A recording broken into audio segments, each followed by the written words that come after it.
Levantamento inédito feito pelo Estadão, dados com base em informações do DataSUS, mostra que o número de brasileiros mortos por complicações diretamente ligadas à obesidade triplicou em 10 anos. Em 2001, 808 mortes tiveram a doença como uma das causas. Em 2011, esse número saltou para 2.390 óbitos, um crescimento de 196%. Esses dados levam em consideração as mortes nas quais a obesidade aparece como uma das causas, mas o número de vítimas indiretas do excesso de peso é bem maior, já que é um fator de risco para diversos tipos de doenças. Obesidade é o tema do programa Saúde e Vida de hoje. Vivemos uma epidemia?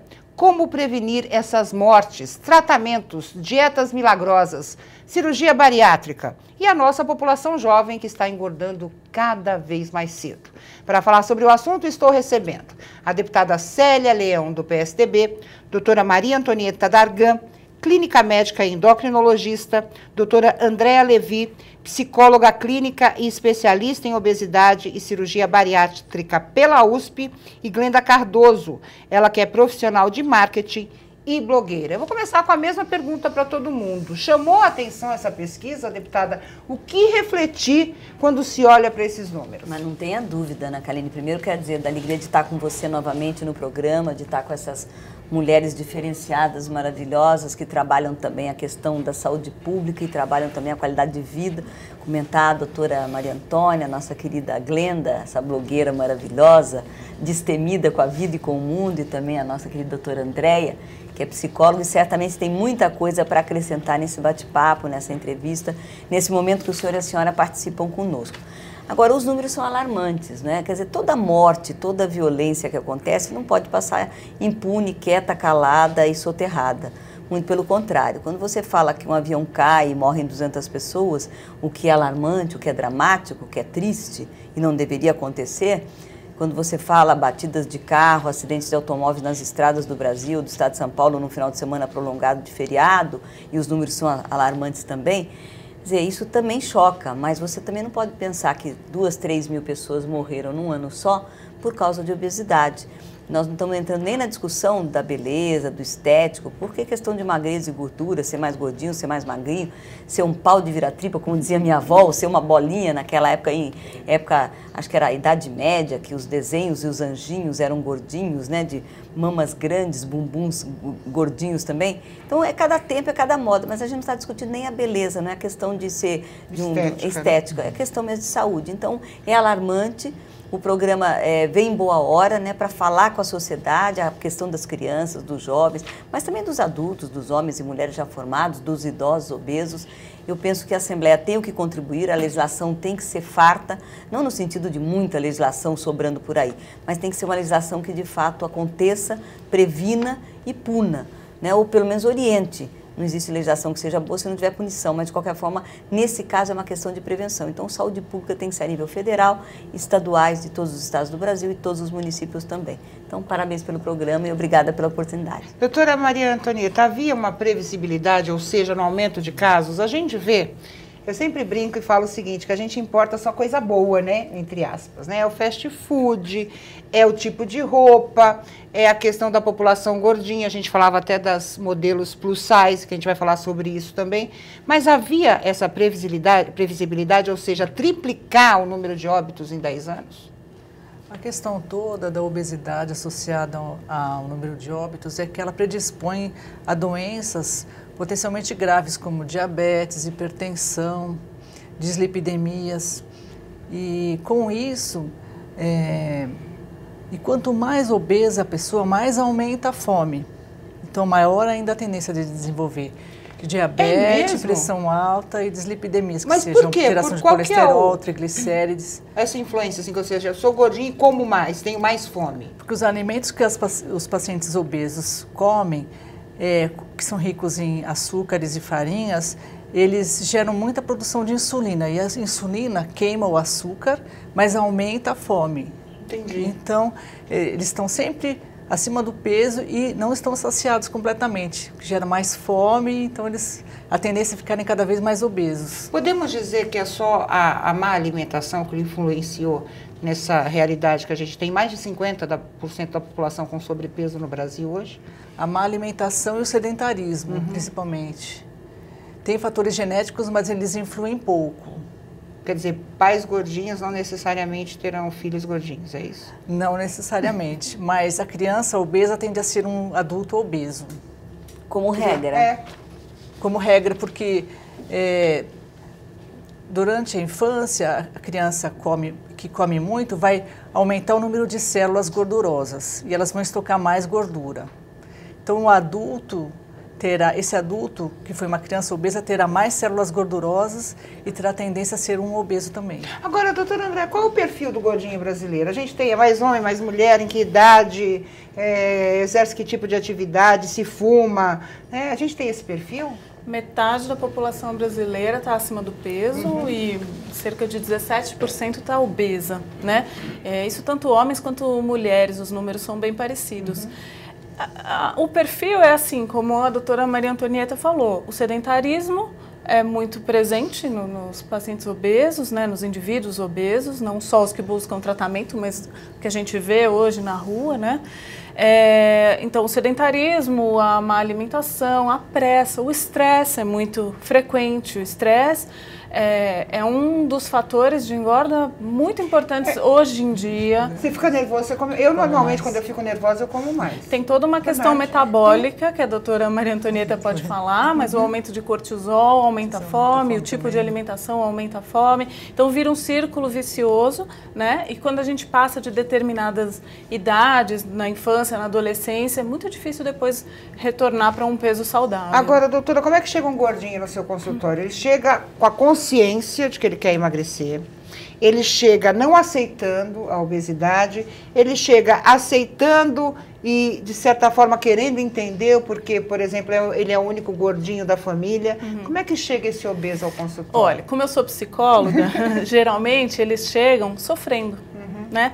Trazendo um grau de sofrimento. Seja porque vão se preparar para uma cirurgia bariátrica, ou seja porque estão acima do peso e querem reverter esse quadro e estão buscando um tratamento multidisciplinar. Como a obesidade é uma doença multifatorial, ela exige um tratamento multidisciplinar. Né? E isso é uma das coisas que a gente precisava ter na saúde pública, porque nós não temos programas de prevenção. Nós temos tratamento de referência, por exemplo, assim, para prevenção não. Por exemplo, nós temos tratamento de serviço público para diabetes, temos medicação gratuita para diabetes, para hipertensão, que são decorrentes também da obesidade, mas não temos um serviço de prevenção, que seria mais inteligente, né? Que seria muito mais barato, mais efetivo e muito melhor para a população não precisar chegar num grau de obesidade que depois exija um tratamento cirúrgico, um tratamento mais efetivo, enfim. Então, eu acho que a prevenção seria o nosso ideal, o não engordar, né? O não engordar, o tentar não engordar. Daqui a pouco eu vou te perguntar o seguinte, eu já vi pessoas, um amigo meu passou por isso. Ele fez uma cirurgia bariátrica e depois não se aceitava magro. É uma coisa muito... Ele teve que continuar o tratamento psicológico, ele não se aceitava. Ele era um gordinho que se aceitava, fez a cirurgia até como forma de prevenir ou até evitar determinadas doenças. E quando ele se viu magro, ele não aceitava a magreza. Sabe, muitas pessoas vão para a cirurgia e levam muito em consideração a parte clínica, que obviamente é muito importante, né? Então, uma pessoa obesa que já vai para a cirurgia com uma série de doenças associadas, com diabetes, com hipertensão, enfim, já tem um grau de sofrimento físico mesmo e uma expectativa de vida muito baixa. Mas não são todas as pessoas que levam muito a sério ou que acham muito importantes o preparo psicológico e o acompanhamento pós-operatório. Um paciente bariátrico, eu costumo dizer que assim, mais ou menos como uma mulher que vai ao ginecologista para o resto da vida, desde a puberdade. Ela tem que ter um ginecologista de confiança. Um paciente bariátrico tem que ter uma equipe bariátrica de confiança, que ele possa cuidar nutricionalmente, psicologicamente, clinicamente, para o resto da vida, porque a fisiologia, o funcionamento do organismo dele, a partir da cirurgia, vai ser muito diferente. E acaba influenciando em tudo. Tudo. Muitos pacientes chegam no meu consultório dizendo, eu estou deprimido. E quando a gente vai fazer uma avaliação global, ele está desnutrido, por exemplo. Entendi. Né? Então, isso é uma das coisas importantes. E a imagem corporal, a autoimagem, a identidade, muda muito quando a gente emagrece 50, 60, 100 quilos. Né? Então, isso é uma coisa que a gente precisa encaixar a cabeça no corpo para se sentir confortável ali e se reconhecer. A gente tem que se amar, né? Se saudável, melhor ainda. A Glenda contava antes de começar o programa, ela enfrentou a mesma coisa que eu. Pai e mãe sempre quer filho gordinho porque é sinônimo de saúde. Aí dá biotônico Fontoura com ovo de pata, dá caracu com ovo, faz um monte de coisa assim para falar, não, para mostrar... E a Glenda disse que começou a engordar a partir dessa situação, porque você foi uma criança magra. Sim. Desde então, você não conseguiu emagrecer? É isso que aconteceu com você? Então, eu fui magra até os 22 anos. A minha avó, para minha família, né, italiana, sinônimo de beleza é gordinha, né, cheinha.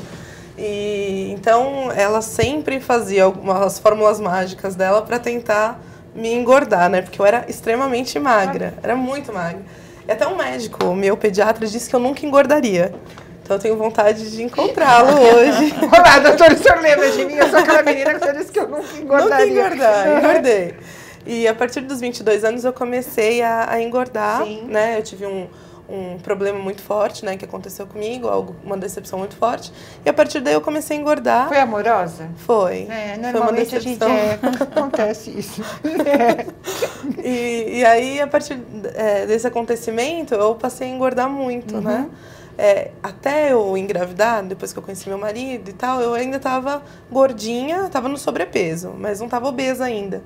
E aí depois que eu tive minha filha, principalmente, aí foram 30 quilos. Você engordou 30 quilos na sua gravidez, é isso? Não, na gravidez eu emagreci. Olha. 10 quilos.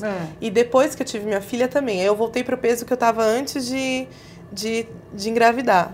Então eu emagreci muito rápido no primeiro mês, depois que eu tive minha filha. Hoje você se aceita ou você busca sempre, não, eu quero ser magra um dia?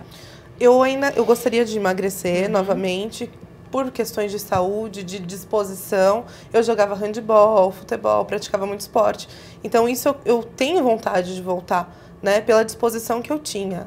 Eu gostaria de voltar com o corpo que eu tinha antes. Mas eu me amo do jeito que eu sou.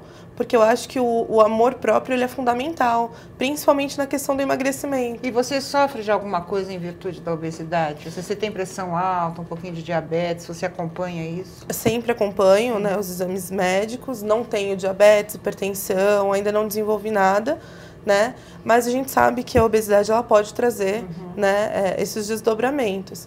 Eu espero ainda emagrecer, né, bastante, mas... Em função disso, justamente, eu tenho dores no calcanhar hoje, né, por excesso de peso, o joelho fica comprometido, então eu já não uso mais os meus saltos, que eu gosto de saltão, né? Então algumas coisas mudaram, né, em virtude do peso. Mas você busca como esse emagrecimento? Ou seja, você vai no médico, você testa dietas. Eu tenho uma amiga que é cômico. Eu ligo para ela e falo assim, que dieta que você está fazendo agora? Ela faz tudo que aparece em rede social, agora a rede social é mais rápida, né? A dieta da lua, a dieta da água morna, a dieta da sopa, a dieta, tem uma que foi muito engraçada, que é da minhoca, vocês sabiam dessa dieta? Nossa. Diz que você come a minhoca e a minhoca acaba absorvendo o alimento que você come. Olha que coisa maluca. Nossa. Existe essa dieta, acho que é fora do Brasil, mas existe. Você faz isso? Você testa essas coisas? Essas dietas malucas, não. Mas eu já testei uma, não deu muito certo não, mas tudo bem. Eu já fiz muita dieta, né? Eu até brinco, já fiz a dieta da lua, do sol, acabei comendo a lua também. Mas eu acompanho, passei com uma nutróloga recentemente, então eu tenho uma meta, eu tô fazendo acompanhamento de peso agora, né? Uso um aplicativo todos os dias para controlar os pontos de alimentação, quais exercícios que eu tô fazendo, né? Então eu tenho feito... Você conta as calorias que você come diariamente, por exemplo? Eu conto os pontos daquilo que eu posso comer durante o dia, né? O celular me ajuda com isso, a atividade física que eu tenho que fazer. Mas eu não consigo emagrecer muito além disso, né? Então, a partir do momento que eu tentei de tudo e não consegui, né, o objetivo esperado, então eu aprendi a me amar e me aceitar apesar de querer mudar esse quadro, né? Você me contava que seu marido é gordinho também. É filha ou filho? Minha filha. É gordinha? Não, ela é magrinha. Que coisa. Ela tem o mesmo biotipo então, que eu tinha quando eu era mas você pequena. não vai dar biotônico Fontoura Não pra vou sua dar. filha. Doutora, vamos usar a Glenda como nossa personagem aqui. O que acontece com ela? Né? Ela tem esse biotipo, ela era magra, engordou, tem dificuldade de emagrecer, teve uma situação interessante durante a gravidez, ou seja, quando engravidou, emagreceu, né? O que acontece com ela? O que acontece é que as pessoas que têm tendência a ganhar peso, por um motivo, algum determinado motivo, passam a comer mais por estresse. Agora, na gestação ela ter perdido peso, provavelmente ela desenvolveu gastrite, desenvolveu? Nada parava no estômago. Provavelmente por Ainda isso que bem. ela Foram emagreceu, 9 teve uma meses. doença gástrica que impediu de se alimentar. Agora, assim, o que eu noto, assim, que as pessoas que tendem a ser obesos, eles, quando emagrecem muito. Isso não é bom, né? Isso não é bom. Tem uma certa tendência à anorexia também, quando emagrecem. Tem essa Eu acho que o tendência? meio termo é difícil para eles. O que acontece é assim, qualquer dieta que nós fizermos restritiva vai nos fazer emagrecer, porque é uma questão matemática. A dificuldade do obeso é em manter o peso mais magro. Então, a gente né? vai falar disso no próximo bloco, Ok. tá? Meu diretor já pediu um tempinho, mas a gente volta já para a doutora Andréia aqui complementar o pensamento dela sobre essa questão de emagrecer muito e rápido. A gente volta já.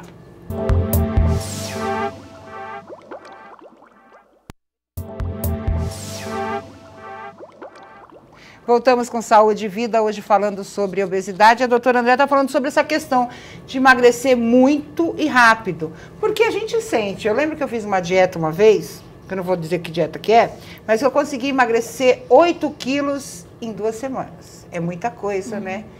Mas depois eu engordei muito mais rápido, né? Eu não engordei só 8, eu engordei 10. Eu tive, vamos dizer assim, um ganho de peso.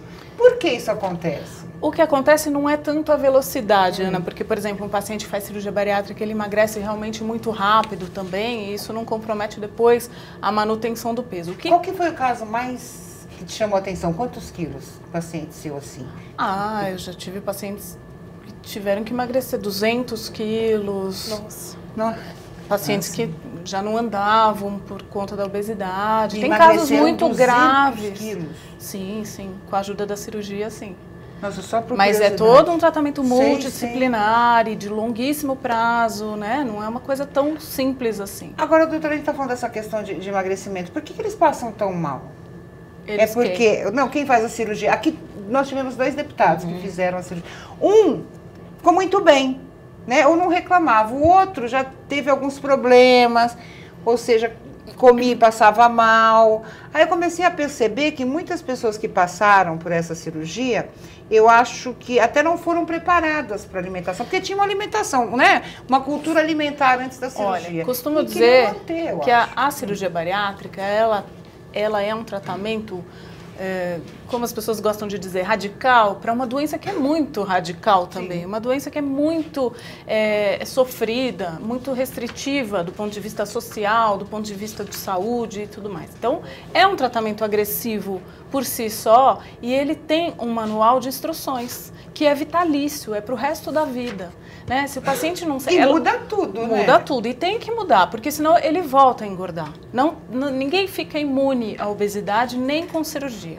Né? Então, isso é muito importante do paciente saber. Agora, antes da cirurgia, é muito importante procurar um médico especialista qualificado, porque tem muito médico fazendo cirurgia bariátrica que não é especialista. Então, isso interfere também nos resultados pós-operatórios, fazer em hospitais de referência e, principalmente, fundamentalmente, seguir as orientações para o resto da vida, porque isso não tem como fugir. Aliás, qualquer pessoa que vai fazer um tratamento para obesidade, seja um tratamento clínico ou um tratamento cirúrgico, se ela quiser se manter magra, e voltando no que nós estávamos falando em relação à manutenção do peso, ela tem um manual de instruções. As pessoas que têm mais tendência para engordar, que foram adolescentes obesos, crianças obesas ou até que ficaram obesas no início da vida adulta, É assim, uma vez obeso, você tem um número de células adiposas, células de gordura, que não vão embora. Sim. Né? Então, São suas. isso que faz com que a pessoa tenha uma tendência muito forte a voltar a ganhar peso.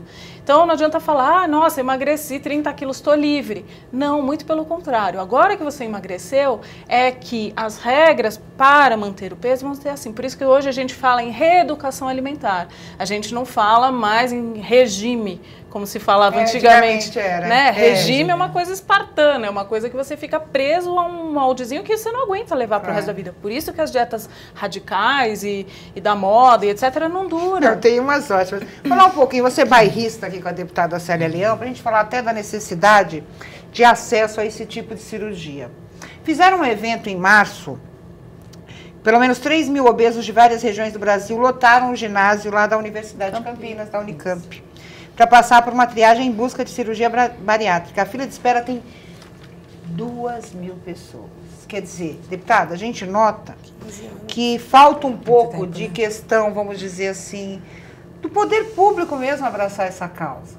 Porque falar assim que a obesidade mata, ó, que as crianças estão engordando, ó, você tem que comer direito, mas você tem que ajudar essas pessoas. Você imagina essas pessoas, eu fico imaginando 2.000 pessoas na fila de espera, muitas em casos graves, que podem até chegar a óbito. Quando a gente fala em fila de transplante, é a mesma coisa.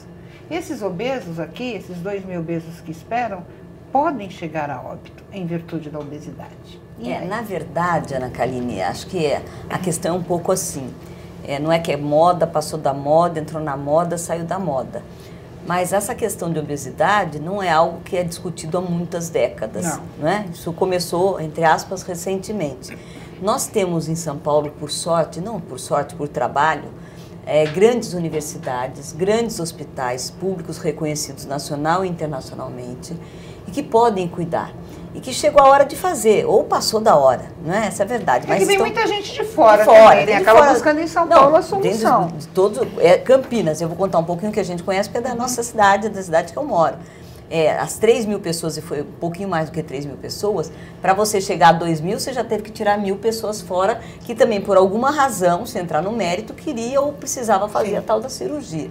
Já conseguiram selecionar 2.000, mas 2.000 que, logicamente, no HC ou de Campinas, ou de São Paulo, ou da Unicamp, ou da USP, vai esperar. A fila é imensa e não tem pessoas, não tem numerário de médicos, não tem equipamento público para você atender 2.000 pessoas numa condição dessa. Nós sabemos disso. Deveria atender? Deveria. Claro que tem que atender, pois as pessoas precisam, não ser caso de estética, mas isso aí eu acho que já foi feita uma avaliação lá muito séria e com profissionais competentes. Agora, como fazer isso ser revertido? Primeiro, nós temos que começar, o problema está aí, tem que resolver os que já estão. Não adianta querer esperar agora, a pessoa está com fome, você vai fazer programa para melhorar a condição de vida socioeconômica da família, tá bom, mas antes disso você tem que dar comida porque ela está com fome. Não pode dar bolsa de qualquer jeito, mas você tem que dar um apoio de alguma forma. Isso é outra discussão para outro momento. Colocar na escola, ver a família, acompanhar, isso é outra discussão.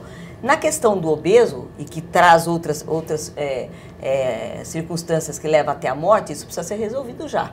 Agora, outra coisa que tem que fazer, aí o poder público não pode falhar mais, é a questão de a educação começar na escola. Quer dizer, de preferência em casa, mas em casa tem aquela coisa da avó que ainda existe.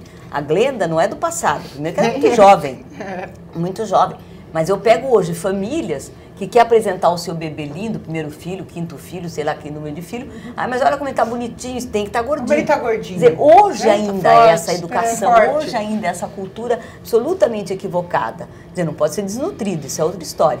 Então, a escola também orientar, não é? A escola falar com a família, a escola dar uma refeição, porque hoje todas as nossas crianças vão para a escola, uma grande maioria mais para comer do que para aprender, o que é bom que vá para comer, porque também aprende. Hoje já nós sabemos até a carência. Vamos dizer assim, controle. Claro, hoje já não pode ser, mas mesmo assim ainda, se você vai nas escolas particulares, isso é um drama. Já faz um pouquinho, mas é para disfarçar.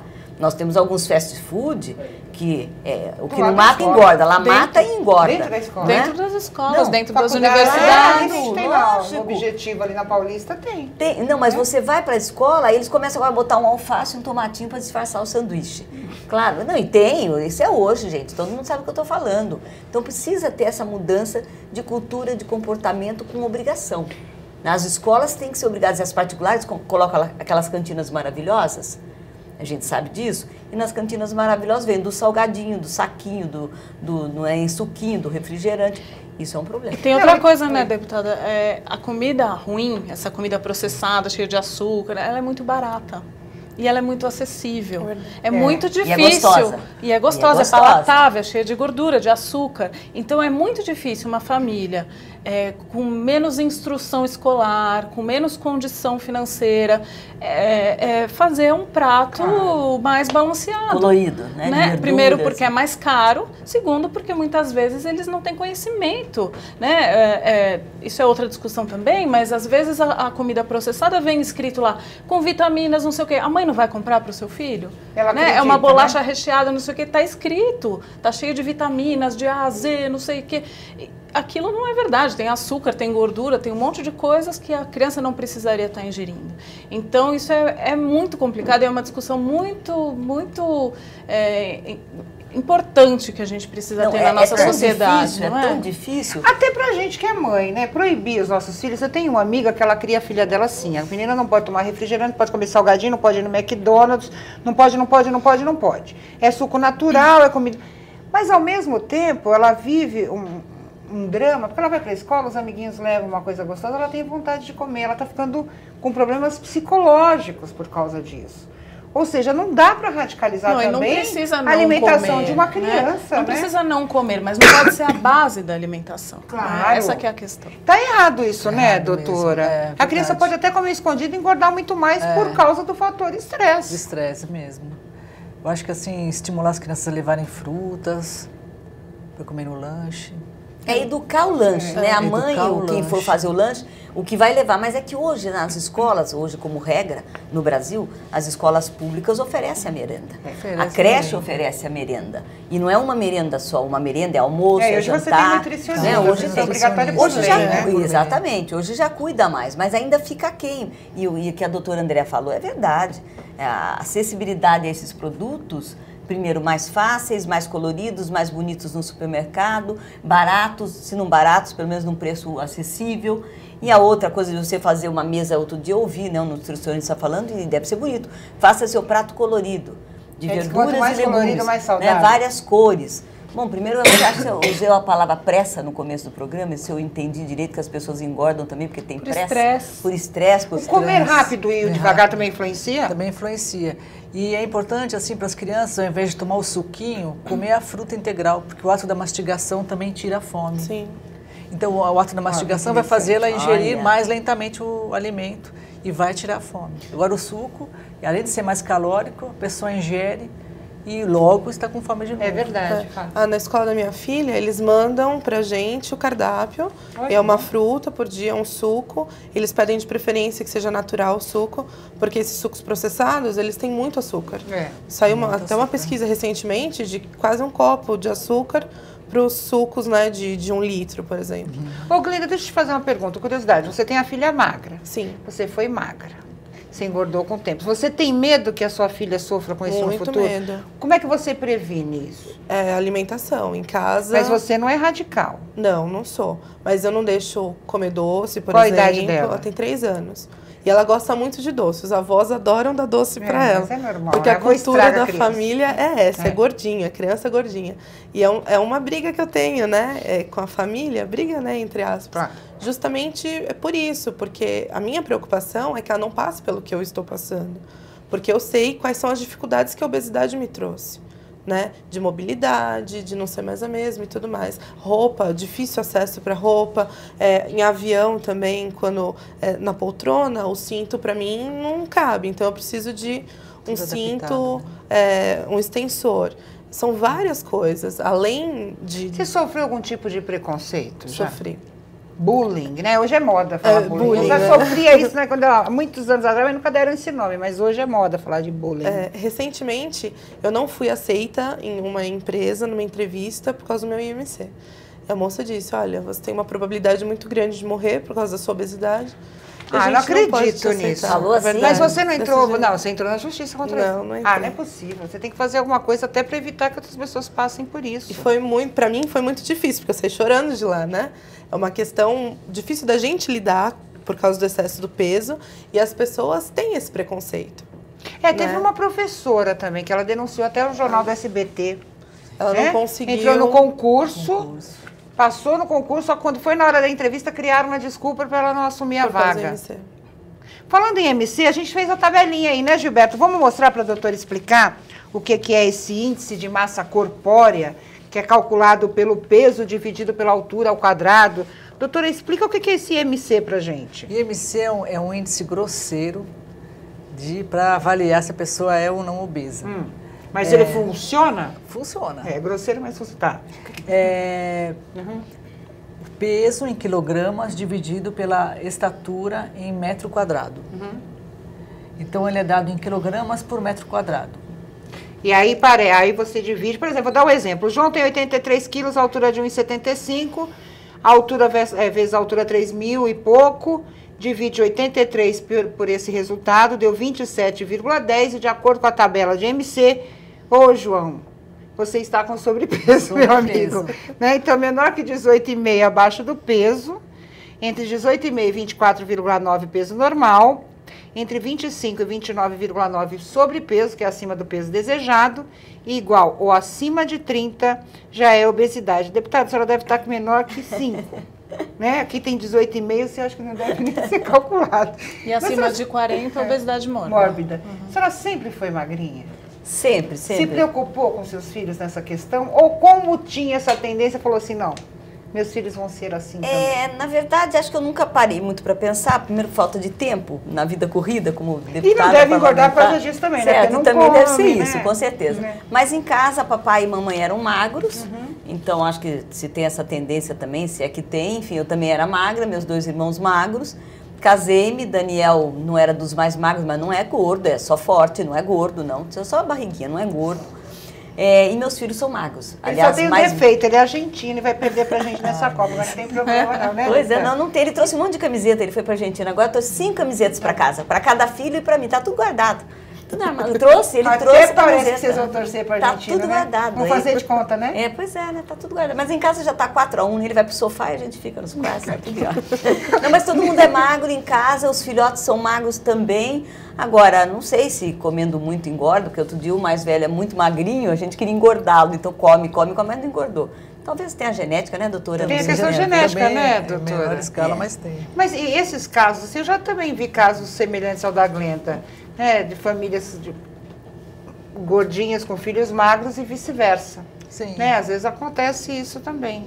Né? Então aí, mais uma vez que o fator genético ele não é tão importante, né? Precisa tomar cuidado. A gente vai para o intervalo rapidinho. Nós vamos no próximo bloco conhecer um pouquinho do trabalho da Glenda. Ela tem um blog dirigido aí aos gordinhos que chama curvilíneos.com.br. A gente vai saber o que tem nesse blog, no próximo bloco. Não saia daí.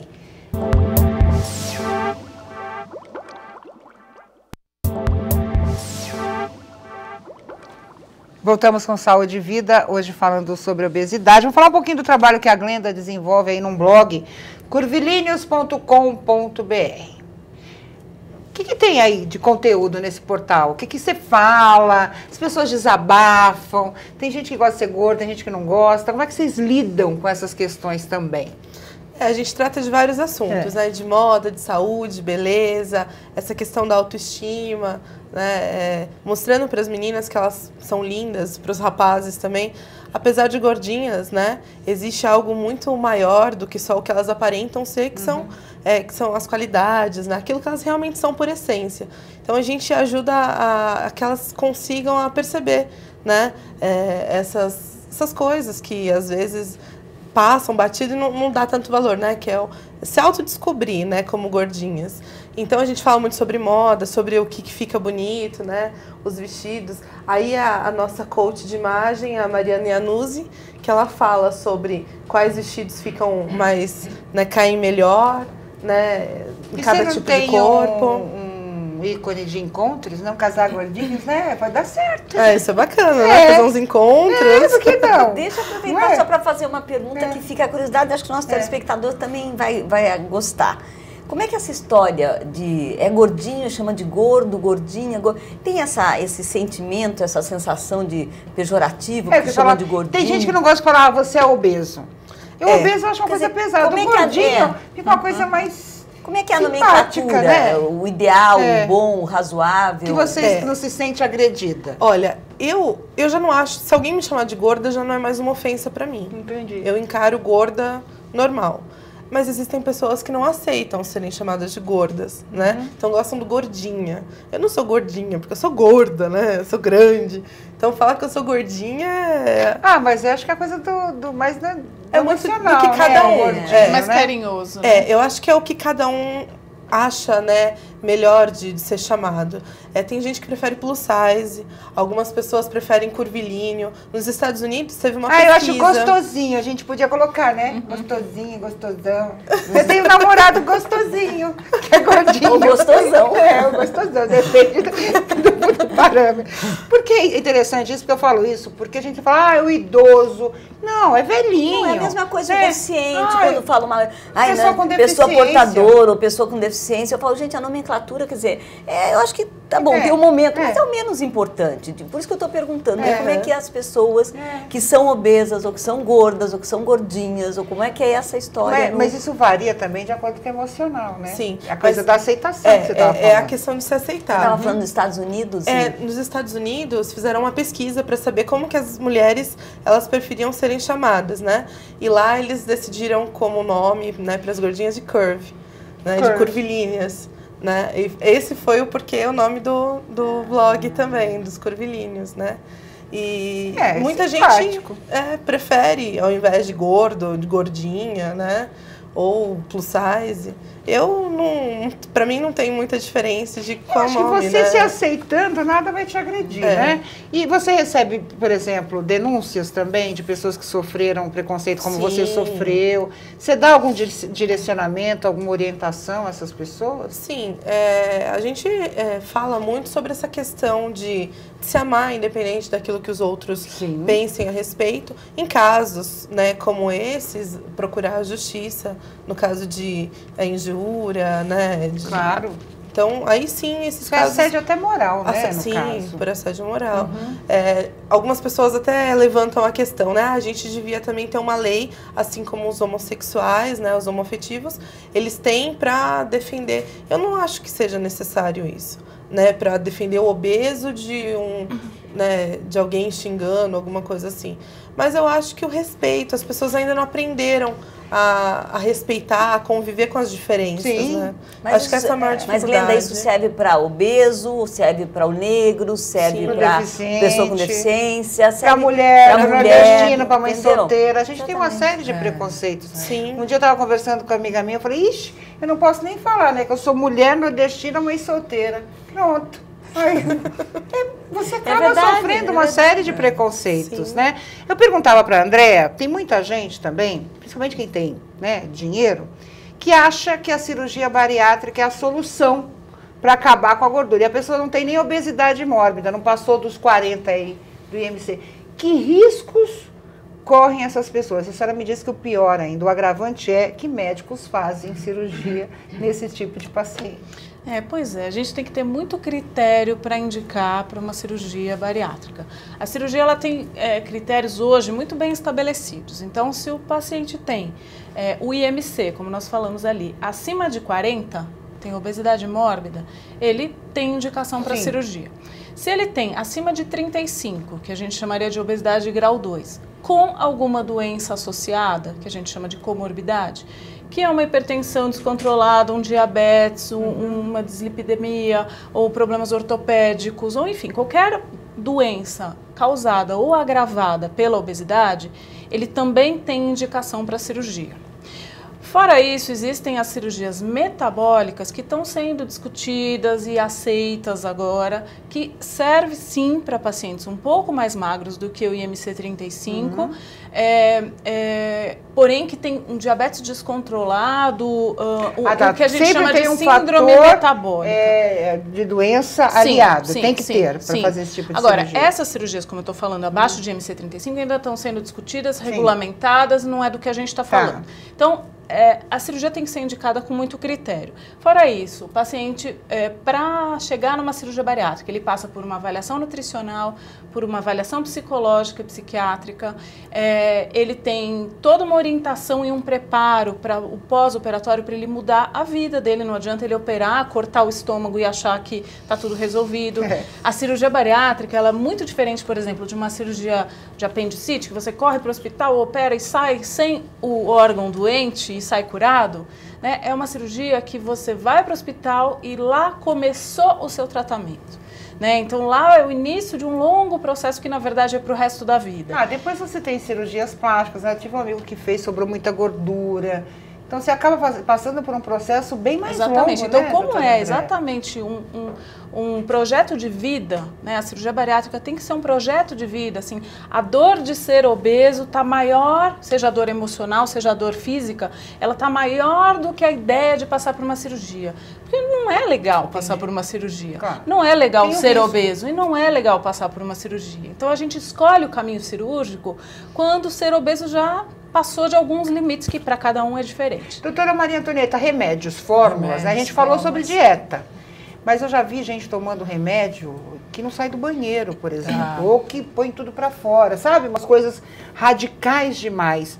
Os medicamentos são necessários e quais são os riscos com essas fórmulas aí que acabam, né, deixando até a pessoa meio descontrolada mesmo fisicamente? Quando é indicado a medicação anti-obesidade. A medicação anti-obesidade única liberada no Brasil é a sibutramina. Os outros são antidepressivos que também agem para tirar a fome, mas originalmente eram antidepressivos. Outros remédios, como aqueles para ir ao banheiro, por exemplo, ajudam no sentido de a pessoa perde um pouco de peso, mas não perde muito. Sim. Porque quando o remédio ele vai agir para a pessoa ir ao banheiro, a maior parte do alimento já foi absorvido. Então a pessoa acaba perdendo peso mais às custas de água e não perde tanta gordura assim.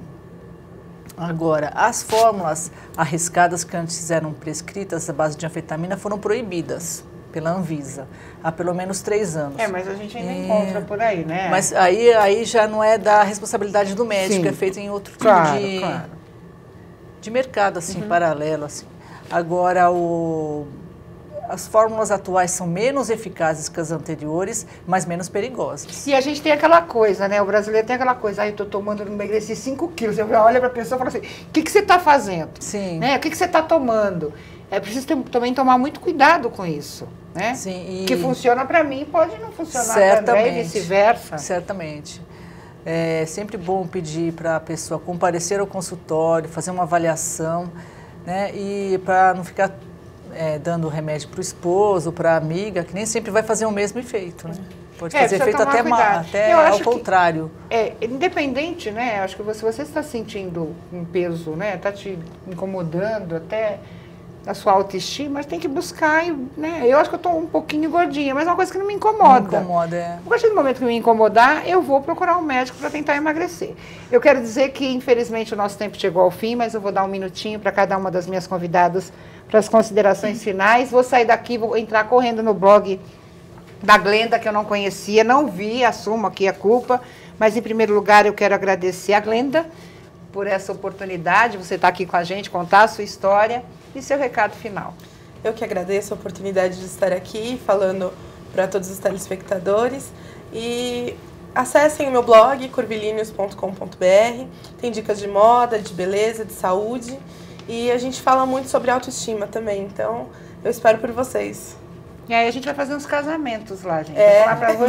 Vou ficar em cima e falar assim, vamos fazer encontro dos gordinhos com as gordinhas. Muitos casamentos podem surgir, né? Doutora Andréa, também muito obrigada ao seu recado final. Obrigada, Ana, pelo convite. Acho que é um assunto muito importante que a gente precisa discutir. Eu gosto sempre de falar em prevenção, né? Cuidar das nossas crianças. A obesidade, uma vez instalada, ela é muito difícil de ser revertida. Mas se ela já está instalada, procure profissionais habilitados para tratar da sua obesidade, seja um tratamento clínico, seja um tratamento cirúrgico, faça com muito critério e vamos cuidar das nossas crianças. A gente falou do sedentarismo, né, principalmente com criança, eu sei, porque é muito melhor para um pai e para uma mãe hoje ver o filho no computador assistindo televisão do que ele na rua, mais seguro, né? Correndo algum tipo de risco. Então, criar alternativas também, Claro, né, doutora, claro. para que essa criança tenha determinadas atividades que a façam, E nós também, né? É, a gente... Eu não posso falar, depois que a gente passa dos 40, a gente fica mais sedentária ainda, mas... Doutora Maria Antonieta, também seu recado final. O meu recado é que, primeiro, agradecer a vocês pela oportunidade, muito feliz de estar aqui, e sempre para o meu paciente, nunca desistir do seu objetivo. Pode ter altos e baixos, mas sempre ter em meta que vai conseguir o peso ideal. Muito obrigada. Eu quero agradecer a deputada Célia Leão também, que veio aqui, principalmente para falar de políticas públicas, essa questão da legislação. Deputado, o seu recado final.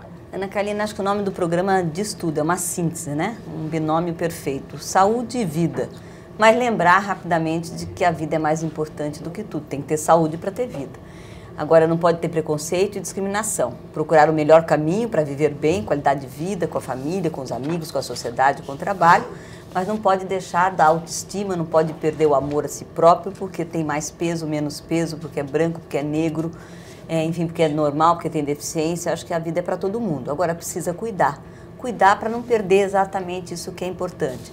Agora, comer é uma gostosura. E hoje em dia, Ana Carolina, todo mundo usa qualquer expediente. Assim, né? Que é gostoso faz mal, né? Pois é, né? Não, mas é pecado e faz mal. Mas hoje em dia, qualquer expediente leva comida, uma reunião, um congresso, não é? Um trabalho. Para comer basta uma desculpa. Exatamente, todo mundo hoje vive, só vê a quantidade de restaurantes, de lanchonetes, de fast foods e a quantidade de pessoas que acessam, não vou entrar na questão socioeconômica agora, a quantidade de pessoas que acessam esse novo modelo que a sociedade criou no Brasil e no mundo. Então, cuidado com a sua alimentação e parabéns mais uma vez à TV Alesp, que traz um debate importante para toda a sociedade. E eu acho que o papel da mãe é fazer exatamente... Eu não gosto de matinho, sempre assumi isso. Mas desde que minha filha começou a comer, eu comecei a dar alface, tomate, e hoje ela adora. Então, a questão de você adaptar o paladar do seu filho àquele tipo de alimento. Se você não gosta, é problema seu, né? Mas que você crie o seu filho de forma saudável, o educando a ingerir determinados alimentos e principalmente a saboreá-los, né? Saber comer devagar, né, doutora? Com todo cuidado. E melhor ainda se tiver a mesa em família, né? Todos juntos fazendo essa refeição saudável. Eu quero mais uma vez agradecer a Glenda, a doutora Maria Antonieta, a doutora Andréia, a deputada Célia Leão. Quero agradecer a você, o Saúde e Vida vai ficando por aqui. Nós temos um encontro no próximo programa. Um grande abraço e até mais.